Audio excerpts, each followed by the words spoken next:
मुंबईत अनधिकृत बांधकाम होणं ही तशी काही नवीन बाब नाही, परंतु मुलुंड कॉलनीमध्ये मुलांना घडवणारी एक सरकारी अनुदानित शाळाच अनधिकृत इमारत बांधत आहे।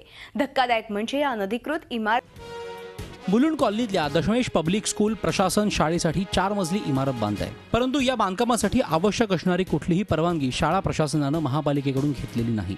तसंच पोलीस संरक्षण मिळत नसल्यानं कारवाई होत नसल्याचं महापालिका अधिकारी सांगतायत। परंतु अनधिकृतपणे 4 मजली इमारत उभी राहत असताना कारवाई का करण्यात आली नाही असा प्रश्न विचारला जातोय। टी वॉर्ड जे आमच्याकडे मुंबई महानगरपालिकेचे टी विभाग आहे, त्याच्यातल्या ज्या सहाय्यक आयुक्त आहेत चंदा जाधव यांनी डोळ्यावरती पट्टी बांधलेली आहे आणि या इल्लीगल कन्स्ट्रक्शनमध्ये 4 मजली जे झालेलं आहे त्याच्यामध्ये स्थानिक प्रशासन त्याचबरोबर लोकप्रतिनिधी हे देखील तेवढेच जबाबदार आहेत। सामान्य माणसाच्या घरावरती बुलडोजर फिरवायला महानगरपालिका तत्पर असते, परंतु या धनदांडग्या ट्रस्ट जे हे इल्लीगल कन्स्ट्रक्शन मानते त्यासाठी प्रशासन अत्यंत डोळ्यावर पट्टी बांधून कारभार करत आहे असा माझा स्पष्ट आरोप आहे। धक्कादायक म्हणजे या अनधिकृत इमारत बांधकामासाठी प्रत्येक विद्यार्थ्याकडून 3000 रुपये निधी म्हणून सक्तीनं वसूल केला जातोय।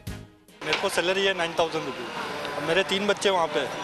अब ये स्कूल का ऐसा है कि बोल रहे हैं पर बच्चे को 3000 रुपये भरना, और ऐसा भी है कि इंस्टॉलमेंट भी नहीं दे रहे हैं, वो साथ में ही पे करना है। अब तीनों बच्चे के 9000 रुपये कहाँ से पे कर पाए? अब मेरे को 9000 अगर सैलरी है तो मैं उसमें कैसे एडजस्ट करूँ? 6000 का मेरा सैलरी है, 6000 का सैलरी में भी हर साल उतना ही भरेगा तो हम लोग भर तो नहीं पाएगा।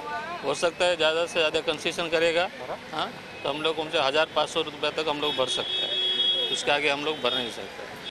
विद्यार्थ्यांकडून इमारत निधी वसूल केला जात असल्याच्या प्रकरणाशी शिक्षकांचा काहीही संबंध नसल्याचं प्राचार्य SK सोधी यांनी सांगितलं।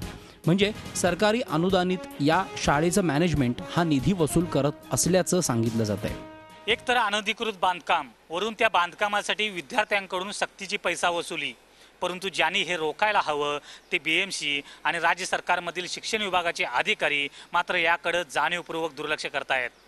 कृष्णात पाटील, झी मीडिया, मुंबई। झी 24 तास रहा एक पाऊल पुढे।